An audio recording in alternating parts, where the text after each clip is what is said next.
সাবেক মন্ত্রী দীপু মনি গ্রেফতার। মিরপুরের শিক্ষার্থী হত্যায় শেখ হাসিনা সহ 28 জনের বিরুদ্ধে আন্তর্জাতিক অপরাধ ট্রাইব্যুনালে মামলা। আওয়ামী লীগ নিষিদ্ধ চেয়ে রিট। তত্ত্বাবধায়ক সরকার ব্যবস্থা বাতিল করে সংবিধানের পঞ্চদশ সংশোধনী কেন অবৈধ নয়, হাইকোর্টের রুল। জালিয়াতি করে সংশোধন এনেছিল শেখ হাসিনা সরকার, বলেন রিটকারী। 41 মন্ত্রী এমপির বিরুদ্ধে দুদকের অনুসন্ধান শুরু। শেখ হাসিনার আত্মসাৎ করা $500 কোটি ফেরাতে ইইউ সহযোগিতা চায় বিএনপি। ষড়যন্ত্র মোকাবেলার ঘোষণা মির্জা ফখরুলের।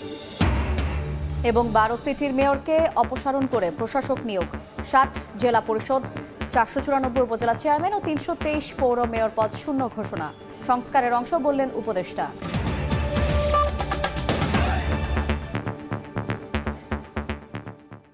জনপদের সময়ের সঙ্গে আছি আমি শায়লা রহমান ইমা। সাবেক সমাজ কল্যাণ মন্ত্রী ডাক্তার দীপু মনিকে গ্রেফতার করেছে আইনশৃঙ্খলা রক্ষা বাহিনী। সন্ধ্যায় রাজধানীর বাড়িধারা এলাকা থেকে গ্রেফতারের পর মিন্টো রোডের ডিবি কার্যালয়ে নেওয়া হয়েছে তাকে। চাঁদপুর 3 আসন থেকে টানা 3 বার সংসদ সদস্য হিসেবে দায়িত্ব পালন করেছেন দীপু মনি। 2009 সাল থেকে 2013 সাল পর্যন্ত পররাষ্ট্রমন্ত্রী ছিলেন তিনি। এরপর শিক্ষামন্ত্রী ও সমাজ কল্যাণ মন্ত্রীর দায়িত্ব পান দীপু মনি। শেখ হাসিনা, ওবায়দুল কাদের, হাসানুল হক ইনু ও রাশেদ খান মেনন সহ 28 জনের নাম উল্লেখ করে মামলা হয়েছে আন্তর্জাতিক অপরাধ ট্রাইব্যুনালে। রাজধানীর মিরপুরে শিক্ষার্থী আলভি হত্যার এই মামলায় আসামি আওয়ামী লীগ ও অঙ্গ সংগঠনগুলো। এদিকে দল হিসেবে আওয়ামী লীগ নিষিদ্ধ ও নিবন্ধন বাতিল চেয়ে রিট হয়েছে উচ্চ আদালতে। 4 আগস্ট গুলিবিদ্ধ হয়ে মারা যান মিরপুরের দেশ পলিটেকনিক কলেজের 9ম শ্রেণীর শিক্ষার্থী শাহরিয়ার হাসান আলভি। এ ঘটনায় সোমবার শেখ হাসিনা সহ 27 জনের বিরুদ্ধে মামলা হয়েছে আন্তর্জাতিক অপরাধ ট্রাইব্যুনালে। অজ্ঞাতনামা আসামি করা হয়েছে আরও 500 জনকে। এ মামলায় শেখ হাসিনা সহ আসামির তালিকায় রয়েছেন ওবায়দুল কাদের, রাশেদ খান মেনন, হাসানুল হক ইনু, আনোয়ার হোসেন মঞ্জু। এছাড়া সাবেক স্বরাষ্ট্রমন্ত্রী আসাদুজ্জামান খান কামাল, সাবেক আইনমন্ত্রী আনিসুল হক, সালমান এফ রহমান, সাবেক পররাষ্ট্রমন্ত্রী হাসান মাহমুদও রয়েছেন আসামির তালিকায়। এছাড়া দল হিসেবে আওয়ামী লীগের বিচার চাওয়া হয়েছে মামলায়। এদিকে ছাত্র জনতার ওপর নির্বিচারে হত্যার দায়ে দল হিসেবে বাংলাদেশ আওয়ামী লীগকে নিষিদ্ধ ঘোষণা এবং নিবন্ধন বাতিল চেয়ে রিট হয়েছে উচ্চ আদালতে। একটি বেসরকারি মানবাধিকার সংগঠন রিটটি করেছেন। রিটে শেখ হাসিনার নামে থাকা সব প্রতিষ্ঠানের নাম পরিবর্তনের নির্দেশনাও চাওয়া হয়েছে। আফজাল হোসেন, সময় সংবাদ, ঢাকা।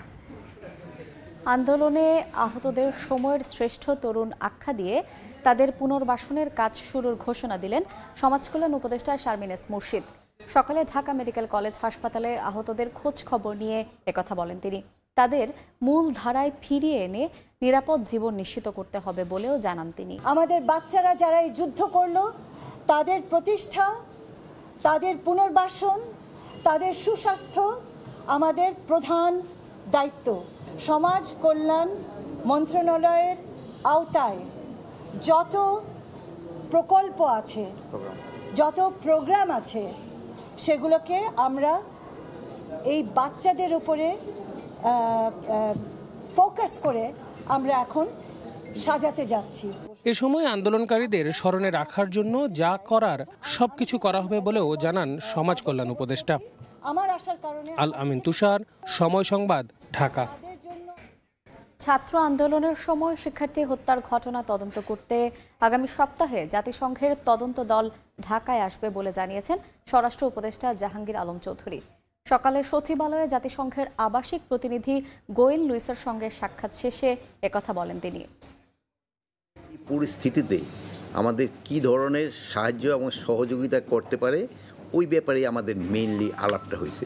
হয়তো নেক্সট উইকে আসতে পারে। রোহিঙ্গা যে একটা বড় ধরনের আমাদের একটা সমস্যা, এটা নিয়েও ওনারা আলাপ করছিলেন। 1 নম্বর প্রায়োরিটি হলো আইন শৃঙ্খলা। এগ্রিকালচার মিনিস্ট্রি হলো আমি কিভাবে প্রোডাকশন বাড়াইয়া লোকজনের খাওয়াইতে পারি বেশি। জনপদের সময় আরও থাকছে। ওষুধ ব্যবসায় অনিয়ম নিয়ন্ত্রণে এবার ভোক্তা অধিকারের সঙ্গে মাঠে শিক্ষার্থী ও সেনাবাহিনী। চট্টগ্রামে 2 ব্যবসায়ীকে জরিমানা, অ্যাম্বুলেন্স ব্যবসায়ীদের সতর্ক। তত্ত্বাবধায়ক সরকার ব্যবস্থা বাতিল করে সংবিধানের পঞ্চদশ সংশোধনী কেন অবৈধ নয় জানতে চেয়ে রুল জারি করেছেন উচ্চ আদালত। অ্যাটর্নি জেনারেল বলছেন এই সংশোধনীর মধ্য দিয়ে গণতন্ত্রহীনতার দিকে যায় বাংলাদেশ। ভোট ডাকাতি করে ক্ষমতায় থাকার পথও সুগম হয়। আর রিটকারী বলছেন স্বেচ্ছাচারিতা ও জালিয়াতির মাধ্যমে এই সংশোধনী এনেছিল শেখ হাসিনা সরকার। দেশে এখন পর্যন্ত 12টি জাতীয় সংসদ নির্বাচন হয়েছে। 1991 থেকে 2008 পর্যন্ত নির্বাচন হয় তত্ত্বাবধায়ক বা অন্তর্বর্তীকালীন সরকারের অধীনে, যে নির্বাচন দেশে বিদেশে গ্রহণযোগ্যতা মেলে। নবম সংসদ নির্বাচনের পর আওয়ামী লীগ ক্ষমতায় আসলে আদালতের এক রায়ের আলোকে তড়িঘড়ি করে তত্ত্বাবধায়ক সরকারের বিধান বাতিল করে আওয়ামী লীগ। আনা হয় সংবিধানের ৫৫ সংশোধনী। এমনকি এই সংশোধনীর মাধ্যমে সংবিধানের মৌলিক কাঠামোতেও পরিবর্তন আনে তারা। আইনজীবীরা বলছেন, দেশের রাজনৈতিক সংকট, একতরফা নির্বাচন এবং ক্ষমতাসীনদের স্বৈরাচারী হওয়ার পথ সুগম করে এই সংশোধনী। সোমবার ৫৫ সংশোধনী বাতিল চেয়ে রিটের শুনানি হয় উচ্চ আদালতে। শুনানি শেষে সংশোধনীটি কেন অবৈধ হবে না জানতে চেয়ে ৮ সপ্তাহের রুল জারি করেন হাইকোর্ট। ৫৫ সংশোধনীতে অনেকগুলো আইনগত এবং সাংবিধানিক সমস্যা আছে। আমরা যখন রুলের শুনানি করব এগুলো আমরা আদালতকে বলবো। কাজে আমরা এই জিনিসগুলো যেন কোর্ট দেখেন সেই জন্য আমরা একটা রুল চেয়েছি এবং কোর্ট আমাদেরকে একটা রুল দিয়েছে। অ্যাটর্নি জেনারেল বলছেন, এই সংশোধনীর মধ্য দিয়ে গণতন্ত্রহীনতার দিকে যায় বাংলাদেশ। ভোট ডাকাতি করে ক্ষমতায় থাকার পথও সুগম হয়। এই সংশোধনের মধ্য দিয়ে গণতন্ত্রহীনতার দিকে বাংলাদেশ এগিয়েছে।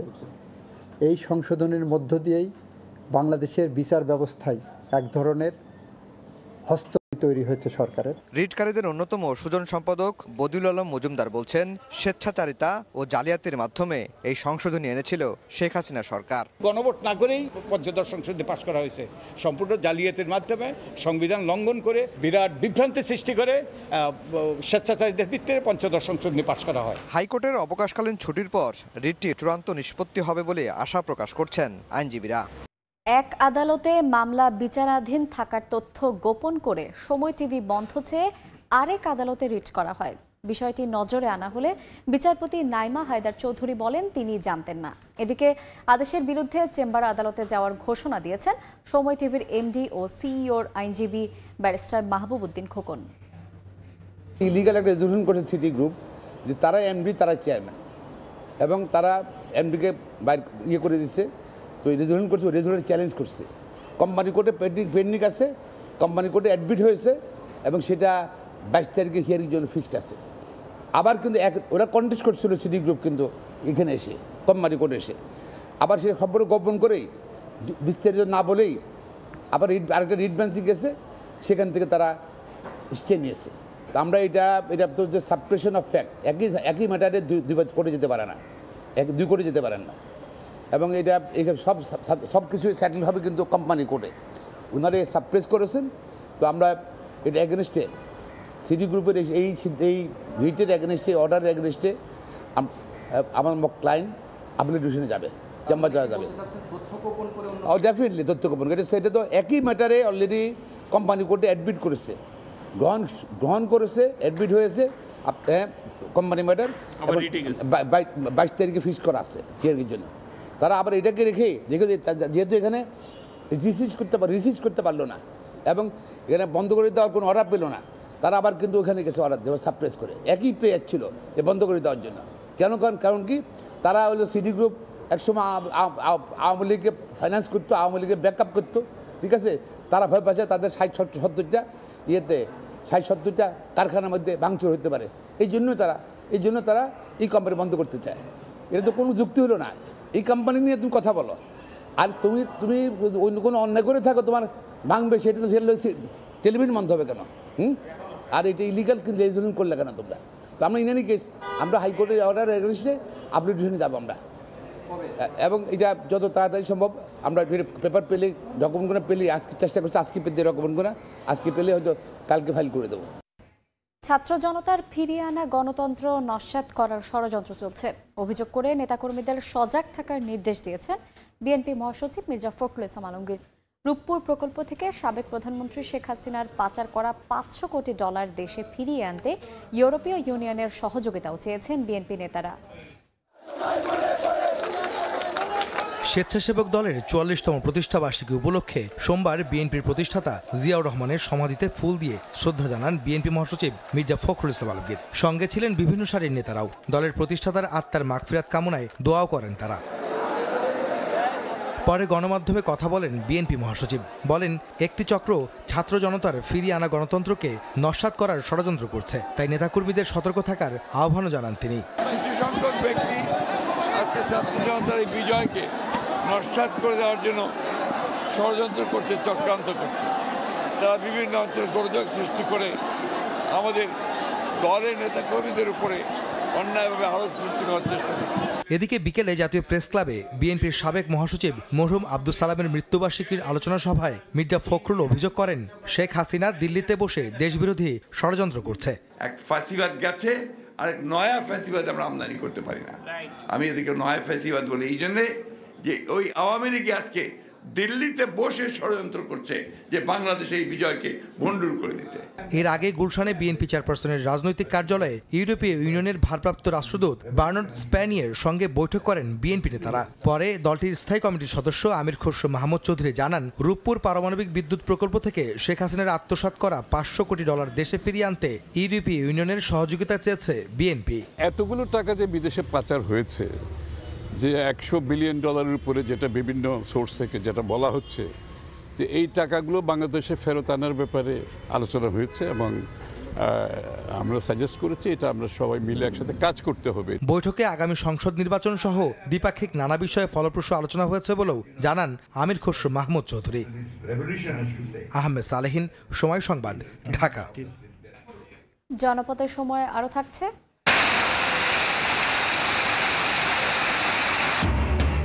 সাগরে লঘুচাপ, বিভিন্ন স্থানে থেমে থেমে বৃষ্টি। বরিশালে পানিতে তলিয়ে কয়েকটি এলাকা। জলজটে দুর্ভোগ। সমুদ্র বন্দরগুলোতে 3 নম্বর স্থানীয় সতর্ক সংকেত। আওয়ামী লীগ সরকারের 18 সাবেক মন্ত্রী, প্রতিমন্ত্রী ও 23 এমপি সহ 41 জনের বিরুদ্ধে অনুসন্ধান শুরু করেছে দুদক। একই সঙ্গে ডিবির সাবেক প্রধান হারুনুর রশিদের বিরুদ্ধে অবৈধ সম্পদ অর্জনের অভিযোগ তদন্তে মাঠে নেমেছে সংস্থাটি। ছাত্র জনতার অভ্যুত্থানে 5 আগস্ট ক্ষমতা ছেড়ে ভারতে পালিয়ে যান সাবেক প্রধানমন্ত্রী শেখ হাসিনা। 15 বছরেরও বেশি সময় ধরে চলা আওয়ামী লীগ সরকারের পতনের পর এবার একে একে সামনে আসছে তৎকালীন এমপি মন্ত্রীদের দুর্নীতির অভিযোগ। এরই মধ্যে বেশ কয়েকজন রাঘব বোয়ালের বিরুদ্ধে সুনির্দিষ্ট অভিযোগের ভিত্তিতে দুর্নীতির তদন্ত শুরু করেছে দুদক। তারই ধারাবাহিকতায় এবার সাবেক স্বাস্থ্যমন্ত্রী জাহিদ মালেক, সাবেক পররাষ্ট্রমন্ত্রী হাসান মাহমুদ, জুনায়েদ আহমেদ পলক, দীপুমণি সহ আওয়ামী লীগের সাবেক 18 মন্ত্রী, প্রতিমন্ত্রী ও 23 সাবেক সংসদ সদস্য সহ মোট 41 জনের বিরুদ্ধে অনুসন্ধান শুরু করেছে সংস্থাটি। শুধু মন্ত্রী এমপি নন, দুদকের অনুসন্ধান ও তদন্তের তালিকায় রয়েছে আওয়ামী সরকার ঘনিষ্ঠ প্রশাসনিক কর্মকর্তারাও। দুদকের তথ্যমতে ঢাকা মহানগর গোয়েন্দা পুলিশের সাবেক প্রধান হারুনুর রশিদের বিরুদ্ধে কোটি কোটি টাকার অবৈধ সম্পদ অর্জনের অভিযোগ অনুসন্ধানে মাঠে নেমেছে সংস্থাটি। সংস্থাটির উপপরিচালক জয়নাল আবেদিনের নেতৃত্বে 3 সদস্যের একটি কমিটি গঠন করা হয়েছে।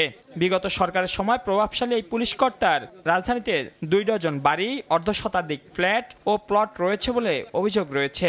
যুক্তরাষ্ট্র, দুবাই ও জেদ্দা সহ বিদেশেও অডেল সম্পদ থাকার অভিযোগও তার বিরুদ্ধে। এদিকে প্রায় 3 বছর ধরে ঝুলে থাকা শিল্পকলা একাডেমির সাবেক মহাপরিচালক লিয়াকত আলী লাকির বিরুদ্ধে দুদকের অনুসন্ধান গতি পেয়েছে। তার অবৈধ সম্পদের খোঁজে বিভিন্ন দফতরে চিঠি দিয়েছে সংস্থাটি। মাইনুল আহসান, সময় সংবাদ, ঢাকা। ছাত্ররা গেলে 1000 আর সাধারণ মানুষ গেলে 3000। চট্টগ্রামে অ্যাম্বুলেন্স নিয়ে চলছে রমরমা ব্যবসা।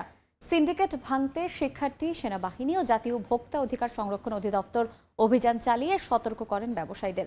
পাশাপাশি বেশি দাম ও মেয়াদোত্তীর্ণ ওষুধ পাওয়ায় 2 ব্যবসায়ীকে 2.5 লাখ টাকা জরিমানা করা হয়। অনেক বিশ্বাসের ক্যামেরায় শফিকুল আলমের রিপোর্ট। এখান থেকে নিউ মার্কেট যেতে 3000 টাকা চাইলো, মানে লাশের গাড়ি। আমরা যখন গিয়ে এইসব আইডি কার্ড খুলে নর্মালভাবে গিয়ে জিজ্ঞেস করলাম, তখন আমাদেরকে 1200-1500, আমাদেরকে 1200-1500 বলতেছে। যখন একজন লাশ বের করতে চায়, ওরা অ্যাম্বুলেন্স সমিতিরা বেশিরভাগ বলতে চায় যে ওদের এখান থেকে লাশবাহী গাড়ি দিতে পারবে। ছাত্র জনতার গণঅভ্যুত্থানের পর শিক্ষার্থীরা নানা অনিয়ম দুর্নীতি তদারকিতে মাঠে থাকলেও অ্যাম্বুলেন্স ব্যবসায়ীদের সিন্ডিকেটের রমরমা ব্যবসা বন্ধ হয়নি। এমন বাস্তবতায় অ্যাম্বুলেন্সের ভাড়া তদারকিতে চট্টগ্রাম মেডিকেলের সামনে অভিযান চালায় শিক্ষার্থী, সেনাবাহিনী, জাতীয় ভোক্তা অধিকার সংরক্ষণ অধিদপ্তর ও সিভিল সার্জন। আমাদের সমন্বয় একটা বিষয় আছে, তো এটা আমি যেটা শুনলাম ওইটা নাকি আজকে নাকি একটা মিটিং আছে, ওই মিটিংয়ে এটা নির্ধারণ করা হবে। এটা আপনাদের চাওয়া হইতে পারে না, এটা আমাদের চাওয়া। তাইলে উনারা আসে আমাদেরকে কেউ কিছু বলার এখতিয়ার রাখবে না, আমরা সেটা চাই। এর আগে অনিয়ম তদারকিতে দলটি অভিযান চালায় বিভিন্ন ফার্মেসিতে মেয়াদোত্তীর্ণ, অবৈধ ও বিদেশি ওষুধ সহ নানা অনিয়ম পাওয়ায় 2 ব্যবসায়ীকে 2.5 লাখ টাকা জরিমানা করা হয়, ধ্বংস করা হয় ওষুধ। সার্বিক বিষয়াদি বিবেচনা করায় আমরা 2টা প্রতিষ্ঠানকে জরিমানা করেছি। একটাকে 1,50,000 টাকা, আরেকটাতে আমরা জরিমানা করেছি 1 লক্ষ টাকা। তো আমরা সতর্কও করেছি ভবিষ্যতে যেন না হয়। গায়ে মূল্যে যে ওষুধের দামগুলো থাকে তার থেকে অনেক সময় তারা বেশি চেয়ে নিয়ে নেয়। যাচাই বাছাই করছে, আমরা অলরেডি 2-3টা দোকান দেখেছি, এটাও দেখছি, দেখা যাক আমরা হয়তো আশানুরূপ একটা ফলাফল পাবো এখান থেকে। এছাড়া শিক্ষার্থী ও সেনাবাহিনীর সমন্বয়ে বেশ কয়েকটি ওষুধের দোকানেও অভিযান চালানো হয়। শফিকুল আলম, সময় সংবাদ, চট্টগ্রাম। দেশের 12 সিটির মেয়রকে অপসারণ করে প্রশাসক নিয়োগ দেওয়া হয়েছে। এছাড়া 60 জেলা পরিষদ ও 494 উপজেলার চেয়ারম্যান এবং 323 পৌরসভা মেয়রকে অপসারণ করা হয়েছে। পুরো ব্যবস্থা সংস্কারের অংশ হিসেবে এই সিদ্ধান্ত নেওয়া হয়েছে বলে জানিয়েছেন স্থানীয় সরকার উপদেষ্টা হাসান আরিফ। আন্দোলনের যে প্রত্যাশা এবং দাবি যে পুরনো কোনো রিজিম সংক্রান্ত একটা রিপ্রেজেন্টেটিভ বডি, ছোট থেকে বড় পর্যন্ত রিজিমের সঙ্গে সম্পৃক্ত নতুন যে যুগের সূচনা ছাত্র আন্দোলনে গণ আন্দোলন, গণবিপ্লব সাধন করতে চাচ্ছে, তারই সেই প্রত্যাশারই একটা ধারাবাহিক এখানে প্রকাশ আর কি। বঙ্গোপসাগরে সৃষ্ট লঘুচাপের কারণে দেশের বিভিন্ন স্থানে থেমে থেমে বৃষ্টি হচ্ছে। এতে কোথাও কোথাও তৈরি হয়েছে জলাবদ্ধতা। পটুয়াখালীতে ভারী বৃষ্টিপাতের কারণে দুশ্চিন্তায় আমন ও সবজি চাষিরা। জেলার মাছ ধরার ট্রলারগুলো উপকূলের কাছাকাছি থেকে সাবধানে চলাচল করতে বলা হয়েছে। বৃষ্টিতে জলাবদ্ধতা তৈরি হয়েছে বরিশাল নগরের বটতলা, কালীবাড়ি, বগুড়া রোড ও শীতলাখোলা এলাকায়। আবহাওয়া অধিদপ্তরের তথ্য অনুযায়ী চট্টগ্রাম, কক্সবাজার, মোংলা, পায়রা বন্দরে 3 নম্বর সতর্ক সংকেত দেখে যেতে বলা হয়েছে। এই ছিল জনপদের সময়। এরপর দেখবেন রাতের সময়। সঙ্গে থাকুন সময়ের।